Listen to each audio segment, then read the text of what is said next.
Bonjour et bienvenue dans cette nouvelle vidéo de formation en automatisation des tests.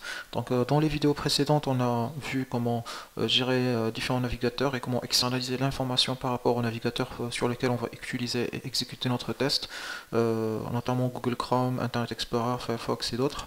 Voilà, dans cette vidéo, on va pousser un peu plus loin le framework Cucumber, c'est-à-dire le fichier qu'on avait rédigé au tout premier, au tout début de la formation et qui nous permet de définir les steps qu'on va exécuter. Donc on va essayer de le pousser un peu plus loin et de voir quelques options, quelques possibilités qu'on pourrait avoir à partir de ce fichier. Donc là pour le moment on a l'écriture la plus basique d'un test, c'est-à-dire on commence notre fichier par décrire la fonctionnalité, par donner le titre de la fonctionnalité et la décrire, en quoi on a besoin, qu'est-ce qu'on a besoin de tester. Ensuite on commence par définir le cas de test, c'est-à-dire le scénario. Cas de test c'est l'équivalent d'un scénario dans la terminologie d'un testeur. Donc voilà, pour le premier scénario on avait dit que c'était une recherche basique.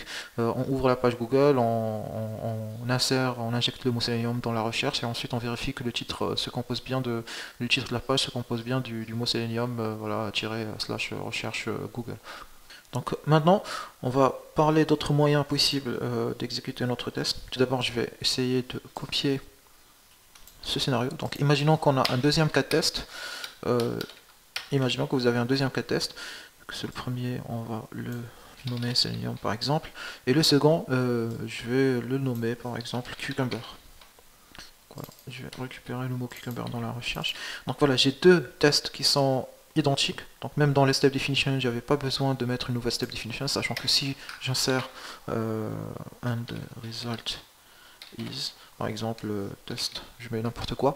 Du coup, vous voyez que là, c'est surligné parce que voilà, cette step-là n'a pas été définie.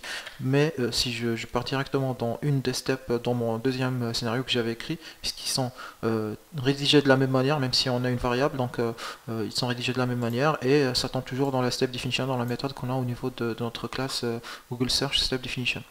Donc voilà, tout ça pour vous dire que on pourrait avoir ce genre de cas où on a plusieurs tests et on fait toujours appel à la même action, que ce soit ici à l'intérieur de cette feature ou bien en créant une nouvelle feature.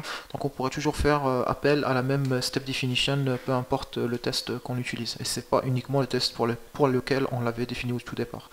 Donc ça c'était le premier commentaire. Le deuxième commentaire, regardez. Ici, imaginons, ici on a des actions, donc le one c'est une action, le then c'est une prérequis. Et ici avant tout ça on a des given, c'est-à-dire des prérequis à vérifier, avant de faire les actions et la vérification des résultats. Donc pour les given, il y a une manière très simple, puisque c'est un given qui va s'exécuter à chaque fois pour tous les scénarios qui se trouvent au niveau de cette fonctionnalité qui est la Google Search, on a toujours besoin d'ouvrir la page de Google. Donc pour cela, on a ce qu'on appelle le background, c'est un mot-clé, c'est un keyword. Donc commencez par écrire background et ça vous sort le keyword voilà, en colorié. Et ça, je pourrais l'appeler prerequisites. Donc il sert à quoi le background? Le background il sert à exécuter une liste ou bien une action ou bien une liste d'actions au début de chaque scénario détecté dans notre feature. Donc, je vais, comme dans mon cas, c'est ouvrir la page Google, donc je vais l'exécuter ici. Donc la logique de Cucumber fait que dans la feature on part vérifier les scénarios, donc voilà, il va détecter les scénarios, il va les mettre à côté, et ensuite pour chaque scénario, avant de commencer par la première étape ou bien le premier step d'un scénario, il va exécuter ce qui existe dans le background. Et dans notre cas, avant d'aller chercher le mot Selenium, il va ouvrir la page de Google Search. Et ensuite, voilà, le test, celui-là, le cas test, il va finir. On va passer au deuxième cas test qui est Cucumber. Il va refaire la même chose, c'est-à-dire repartir, ouvrir encore une fois une page Google, et ensuite, voilà, continuer avec le test. Pour tester ça, on va lancer tout de suite. Donc, vous rappelez que j'ai le Chrome comme browser en mode headless, donc on va pas avoir physiquement le navigateur qui va s'ouvrir, mais on pourrait suivre les étapes dans la stack trace qui est juste en bas du test. Donc vous voyez, il a lancé le test Selenium et c'était ok. Enfin, il a fait sa vérification et tout est bon. Et pareil pour Cucumber, voilà, aussi c'est ok. Vous voyez aussi la différence dans le temps d'exécution, etc. Donc voilà, c'est complètement un test à côté, c'est un test différent, mais à chaque fois, il ouvre la page Google, il fait la recherche, il exécute ou bien il vérifie que la recherche est bien, enfin le résultat de la page de recherche est bien le bon. Donc ça, c'est une première option possible que je vous invite à faire à chaque fois que vous avez une seule fonctionnalité, mais plusieurs cas tests qui couvrent cette fonctionnalité. Sortez tous les prérequis, donc toutes les steps en prérequis qu'il faut exécuter à chaque nouveau cas test. Vous les sortez, vous les mettez dans un bloc du type background et ensuite voilà, vous continuez à rédiger vos scénarios.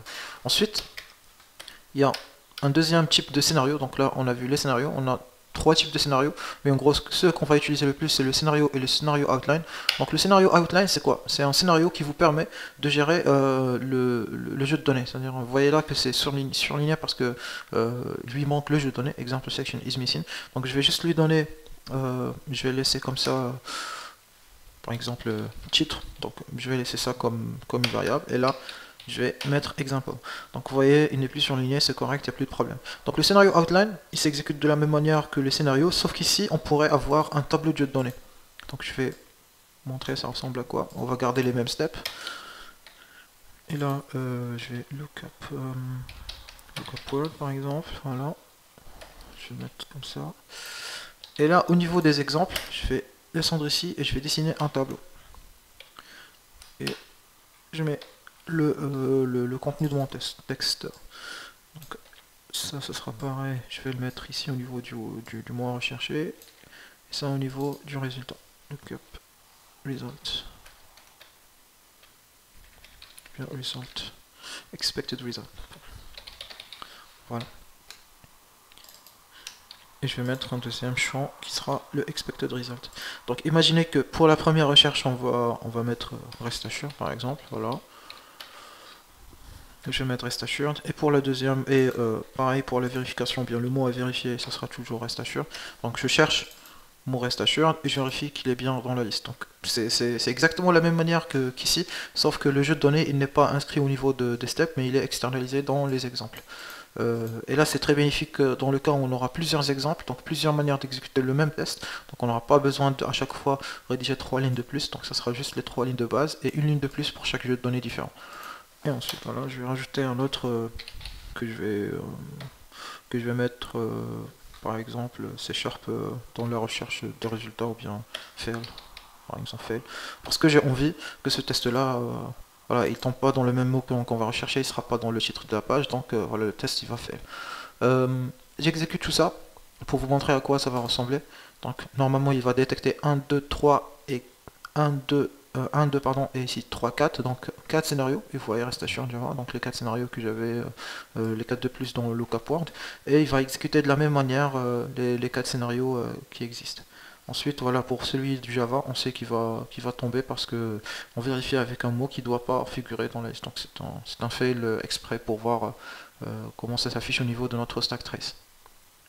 Et voilà, donc vous voyez, voilà, ça c'est le test. Si je pars dans le Java, donc dans celui qui est fail, voilà, ça me dit que expected, voilà à quoi on s'attend. Bien sûr que j'avais inséré fail dans ma méthode de vérification. Et voilà la page web qui s'affiche, voilà le résultat de la page web. Donc voilà la différence. Et voilà pourquoi il y a une assertion qui est false. Donc voilà, c'était tout pour cette vidéo. C'est très très court, mais en même temps c'est très très constructif. Vous avez les trois on va dire keywords ou bien de plus, les trois méthodes de possibilités de plus que vous pouvez utiliser dans votre feature. À partir de la vidéo suivante, on va commencer à faire pareil, mais cette fois-ci avec du Selenium, c'est-à-dire qu'on va pousser le plus loin possible le Selenium WebDriver avec différentes actions, différentes méthodes, différents objets de page et voir comment on peut gérer chacun de ces éléments-là à partir de la vidéo suivante.